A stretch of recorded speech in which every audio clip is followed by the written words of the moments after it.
Welcome to the CEO Stylist podcast, where two unlikely CEOs come together and rewrite the narrative of what it means to be a CEO stylist. Yovanka, Loria and Kirsten Harris are on a mission, giving stylists permission to join the movement of artists breaking the mold of what is meant to be for the hair industry and creating the life and schedule of their dreams.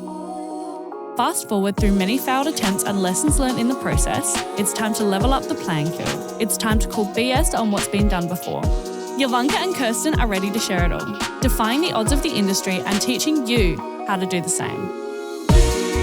Okay, so welcome back. We're at episode 7 today, and this is feeling like a very different space. It sure is. We're finally in our own space, so we're so excited to be here. What do you think? Our very own CEO Stylist podcast room. I'm super excited. It's amazing. So cool. We still need a few little details, but let's get stuck in today's episode because we have something really exciting to share. Okay, so we created this episode based on our recent experience, right? We've just come back from Bali. So what is it that we're going to talk about today? So today we're going to talk about the sweet spot where personal transformation occurs. Okay, and the sweet spot where personal transformation occurs. And we're hoping today our listeners take something away based on what we had gone to Bali experiencing and some of the different processes that we went through, and coming back from that, how we've been able to implement that in our businesses. 100%. And I think both of us went there thinking we were going to learn tactical.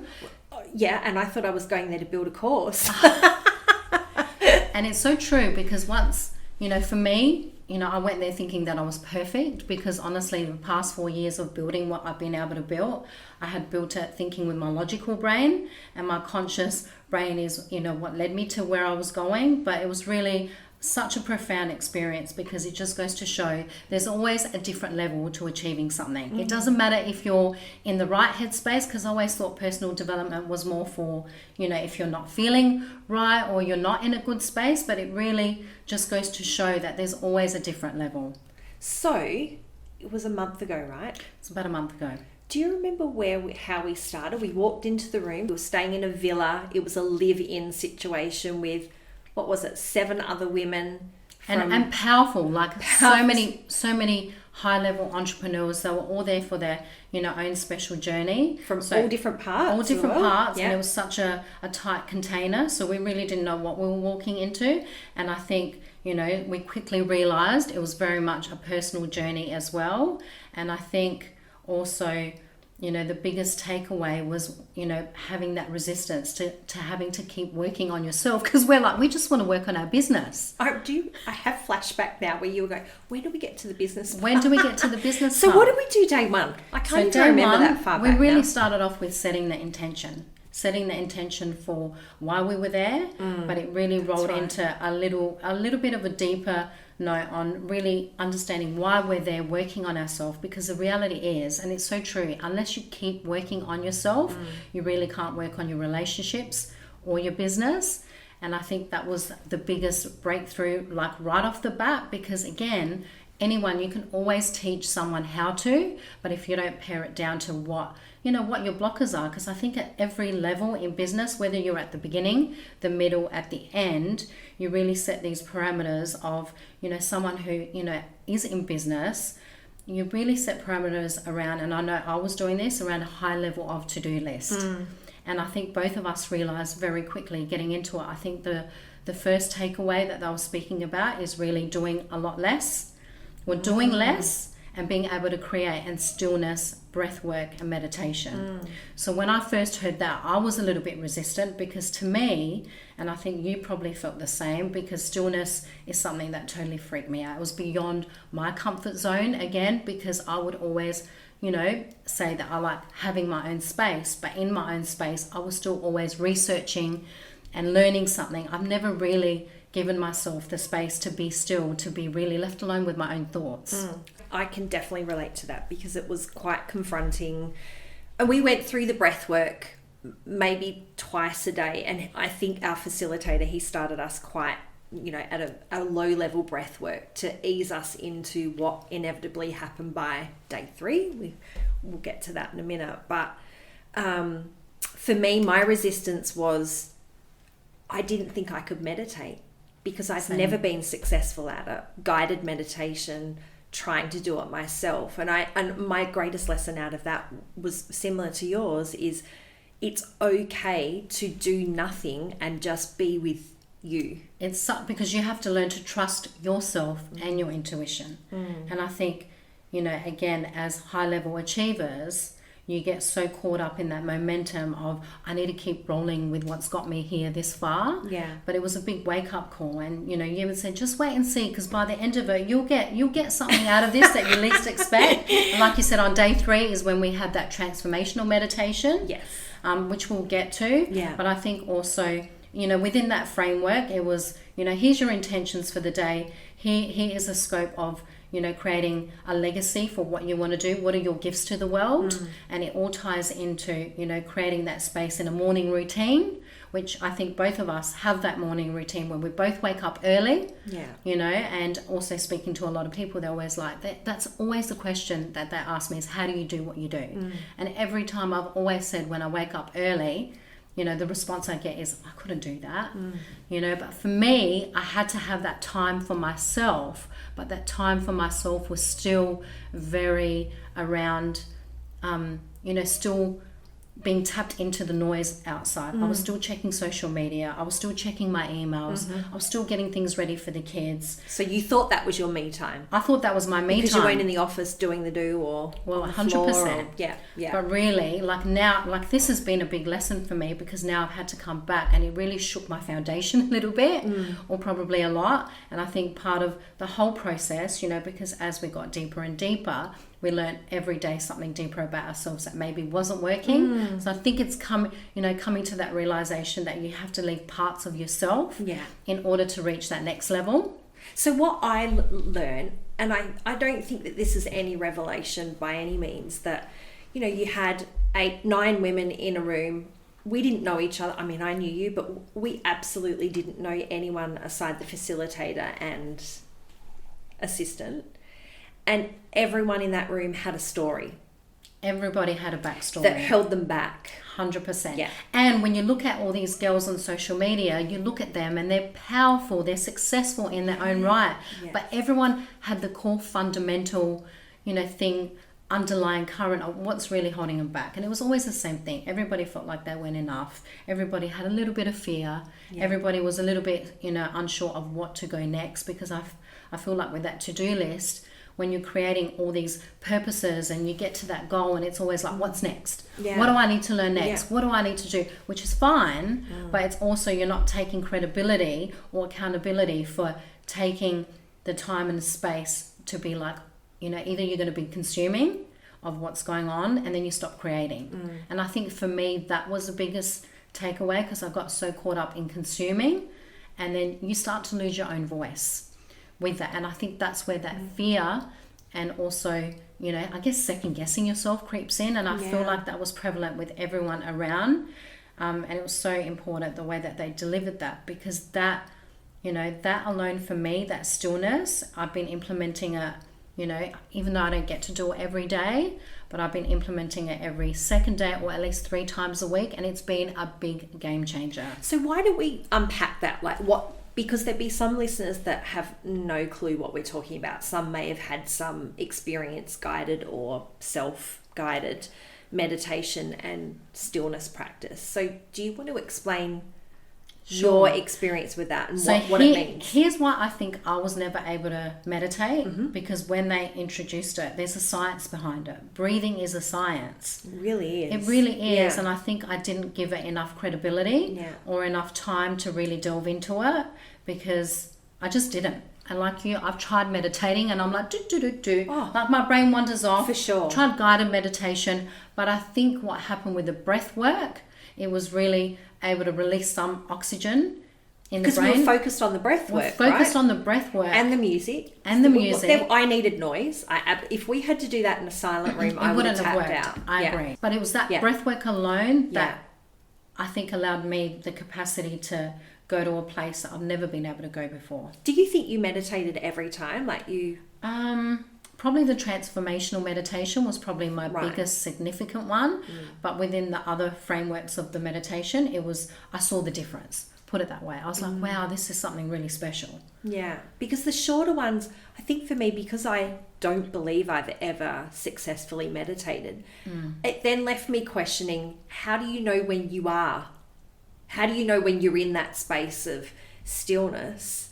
And for me, I think it was, you get such clarity at such a high, it freaked me out. And it's exactly what they were saying, and it's exactly what he kept saying to me. You keep thinking with your crown, like you need to be thinking with your third eye.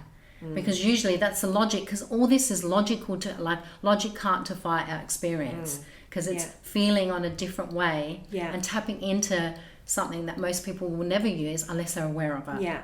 And so do you remember the types of breath work we were doing? I don't remember the names. I remember box one, and there was a couple of in-betweens one. So that's my next journey. They were quite intense though, weren't they? They were intense. But there's so much to learn about it. I think that's why if we implement... Have you been implementing it in your mornings? No, I'll be honest. No, that's...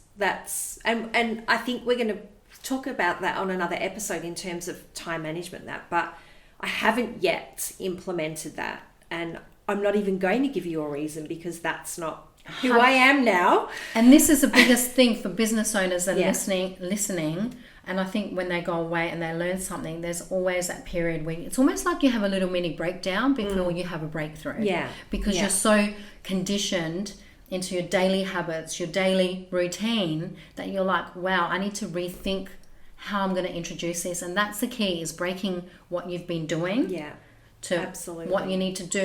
And even what they said, it was really powerful. It's like, you're not going to go away and implement everything all at once. No. You just need to, that's why I was careful when I came back implementing, like I did the journal writing, I did the breath work. You know, there's so many other things which we'll speak about in another podcast.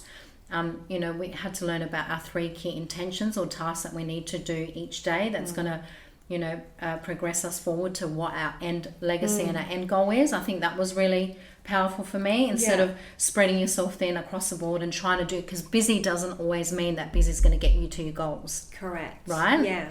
But going back to this, I think, you know, I think it also gave me a sense of clarity in order to really able to tackle my goals, like my to-do list, in a way that, you know, maybe we got sidetracked before. Because for me, I don't know if you did this, but we had to learn about containers and really setting parameters around the space in order to create.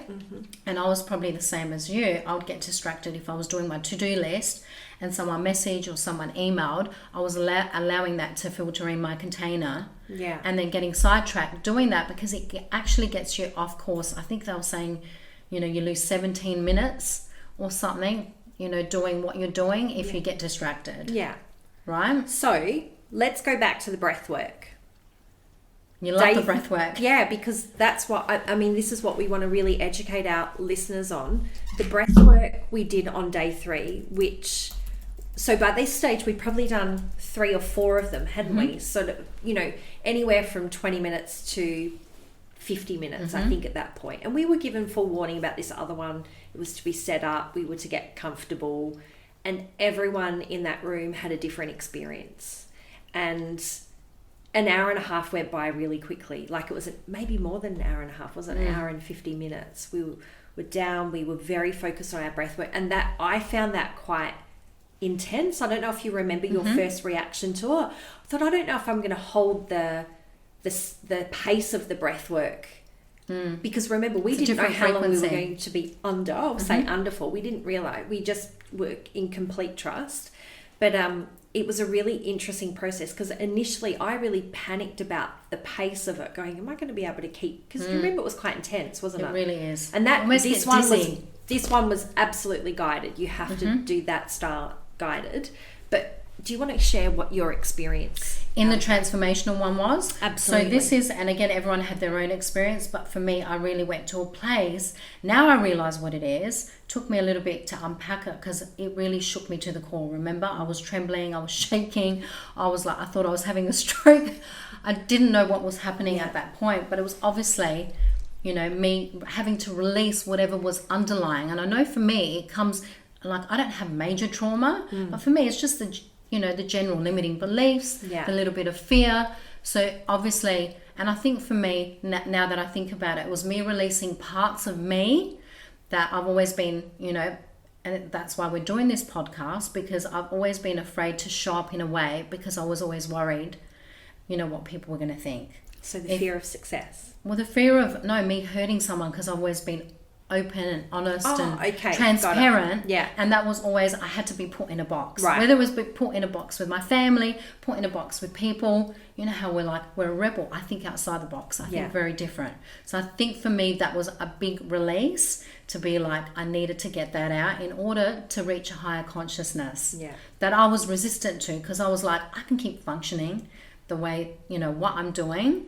But that was an experience that I've never ever experienced. And I think also it's a fear of the unknown when you're in that moment, because, being, I guess somewhat, we all have not control issues, but we have. I do. That was my greatest resistance doing that. 100%. Yeah, I wanted to know the detail before I gave myself over to that experience. But how great when you relinquish that, you really can connect to your inner child, whatever you want to call it, your inner intuition. And then I was like, oh my God, now I know my purpose even more, and not be so afraid of what's really been underlying, because we kind of brush it under the table and be like, no, I'm good. I'll just keep doing what I'm doing. So do you think you got that clarity there and then, or do you think that's happened since you've come back? That's happened since I've come back, because it is a process. Yeah, it really is. You have to journal. I had to dig deep. Yeah. And because we're confined to, the space, I think something like that, it's really hard to go through everyone, like 8 people, and go through what's happening. But, we all got put in the right direction. So we really had to unpack it, speak to your inner child, journal to your inner child. And then when I came home, I understood it. I was like, I hear it, I see it.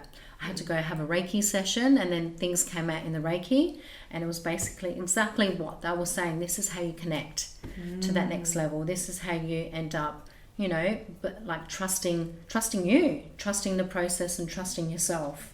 So where my experience was so different, as was everyone's in the room. I mean, to put some context behind it, without putting names to other people in that group, there was a lot of tears, there was crying, there was purging of some sort. There was someone that was sitting quite close to me. There's no denying there was noise in that room, and she said, what noise? It was she completely didn't hear it. silent, which was completely so cool for me. I was like, I think initially I'm like, am I meditating? I'm not quite sure. And then suddenly something switched on, and it was like, the only thing I could describe, it was like seeing my middle eye, or seeing through your third eye. Third eye. That's the only way I could describe it. And then it was like this, I don't know. I can only, you read those stories about when people have those near-death experiences and they're drawn to the light.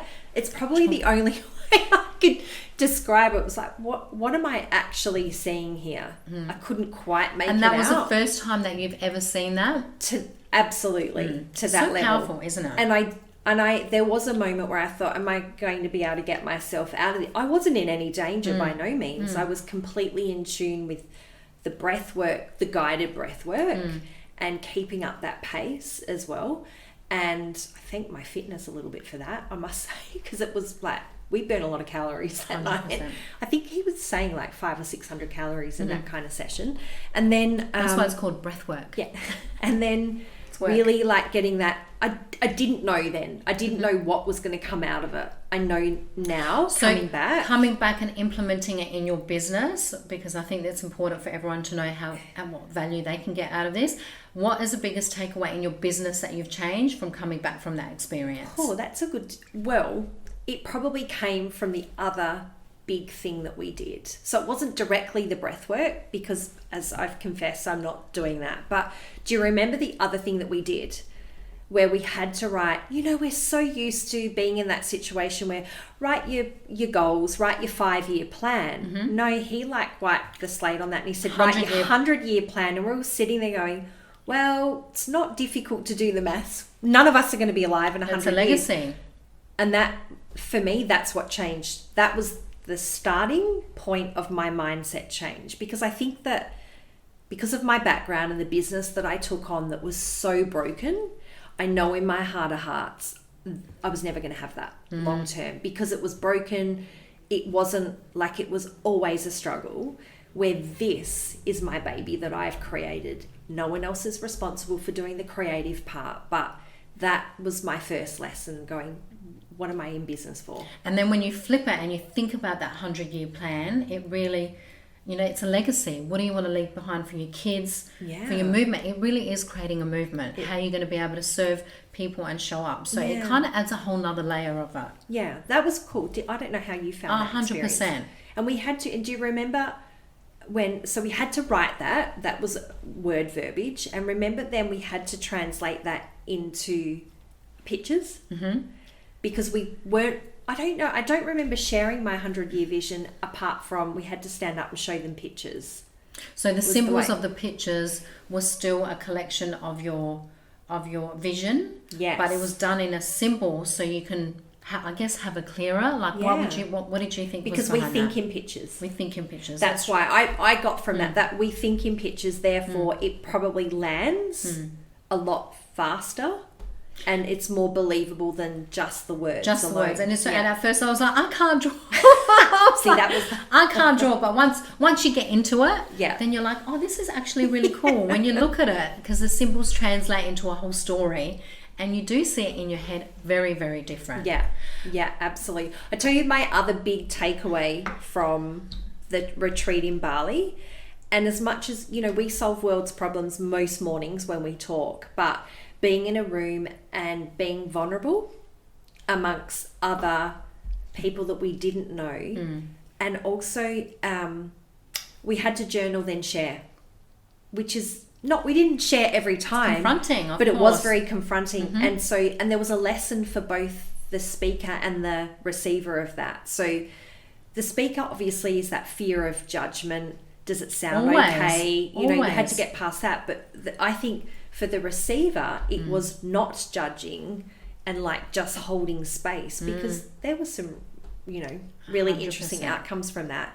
But it was I love that whole sharing, and so for me it was that vulnerability is okay. It doesn't matter. You could be an absolute powerhouse. It's actually a superpower. Yeah, and really I think let's translate this of the experience that we had, how we're going to incorporate it into the business, and how showing up with this clarity can help people in business. Because I feel like, coming from someone like me as well, who has been so busy, and you're running, like your logical brain is running, and it's got you to where you've gotten. But I think also when something like this happens, you're able to assess situations a lot more calmer and a lot more different, rather than coming from your own patterns of thoughts and behaviors that could cloud a judgment. I think so. There was a note that I wrote here because, reflecting on how we were going to frame it for this podcast. I think a lot of business owners, this is my view only, and I don't know if you agree, a lot of business owners there's this misconception that you need to force change when you're under duress or stress, instead of being in a position of, I guess, being comfortable but still wanting more. And I think that was, are you following where I'm going with this? But it's it's okay to want more. And I think that was another lesson. We hold ourselves back because we shouldn't, it could be the circle of friends we keep. It could be the patterns of childhood, what our parents told us, that typical money doesn't grow on a tree. And it's gone back into conforming of, I guess, almost settling and being comfortable, because it's easy to stay where you're comfortable, right? That's it. So this really moved me forward to go, I'm not under any duress, but it's okay to want something different 100%. or want something more in your business. It's not about greed. It's not about anything to do with money. No, it's about inner happiness and inner knowing. Yeah.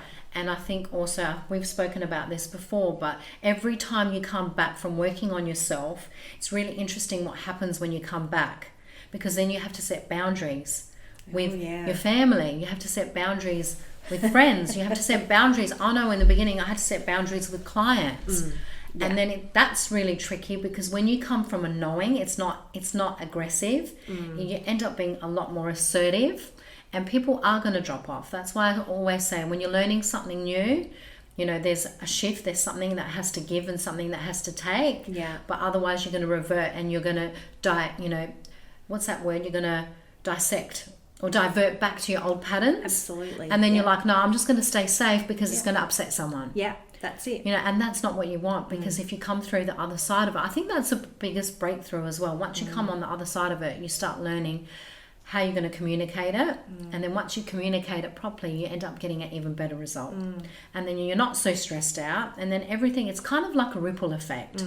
Everything flows from there, because once you're so clear in what your vision and your mission is and your legacy, you just have a different energy about you. Yes. It's not you're not coming from it as like, you need to do this because I'm the boss and this is what we need to do. You're coming from it from a very different point of view. Even with family, everyone's able to show up, because I think when you're ready to show up in a different way, you're going to get very different results. So how should we should really start to wrap up the ending of this? What I guess my question also to you is, one day we know that we're going to be doing retreats. Yes, we talked about this long before we went on one. It was podcast, then it was retreats. Yeah. But I think and you know I had that reading, right? For those that may or may not believe this, we do often go and have readings, don't we? And so remember, I had that reading, and it was, she pretty much described your space out here with the black windows, the white walls, there's a salon at the front, there's an office at the back, and you I completely forgot about that. Do you remember that? That's crazy. And now like, I do. No, I'm not going to own a salon again.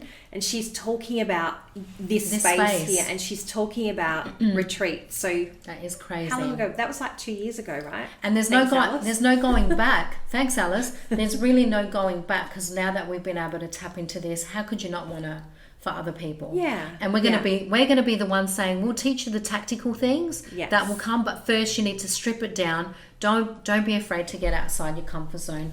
Know what's on the other side, because once you know who you are and who you want to become, I feel like everything else falls into it into really place. Does. So yes, we are going to talk about retreats in 2024. We've got so many balls in the air right now. You are doing breath work. I still need to add that to my daily practice. So good on you. And you are journaling. For me. You are journaling. Good girl. You're journaling at both ends of the day, aren't you? Beginning and not end? Really, only at the end. At end of the day. So brain dump. The only other thing is, if you are going to journal and something comes through the meditation, if it does, but I've been getting better at I've got my creative writing back. So I don't know what form it comes in, whether it's after the meditation, but during the day. That's why I've set containers now to be able to create and write, because within my to-do list, I kind of let that part go, because I'm so focused on everything else. So it's nice now, because that's my key messaging. If I don't create the space to do that, or we don't create the space, we're not going to be able to create in order to be able to reach people, because that's really why we're here. Both of us want to help. We're both here to help salon owners and stylists, really break through what's been holding them back, and then the business stuff will come through. But this is a good start. So for our listeners that have never tried breathwork before, we think start with, because there are some really cool guided breathwork apps. Spotify have a lot even of on YouTube. Even on YouTube you can find it. How long are you doing it for? Because some of them we were only doing for like 5 minutes. 5-10 minutes, that's all you need. Absolutely. And next week we'll be like, join our breathwork retreat. Join our breathwork retreat. But start with one small one. And then work your way up. Do you know what breath work? Do they tell you how to breathe? In, out, like in for 2, they out do. for 3? It's like a guided meditation. They lead the way. So we wanted to add something special in the show notes. So I'm going to be dropping a link, which is the mindful meditation and the breath work that I've been doing. It's 10 minutes. I really, really encourage you to give it a shot, give it a try, and I'll drop that in the link. Amazing. And I'm going to challenge our listeners to something that I think would be very powerful, to be able to start thinking about their 100-year vision for their business. So it's really a daunting task. I really challenge you to do it. But here's the greater challenge. Write the 100-year vision out. And then I want you to go and share it with someone in your circle that will be non-judgmental and that will be happy to receive that information, give you some feedback about it. I love that. Someone that's going to hold the space for them. Absolutely. Love that. And we would love to hear back from our listeners, how they've gone with that, and we'll see you at the next episode. Amazing. Bye.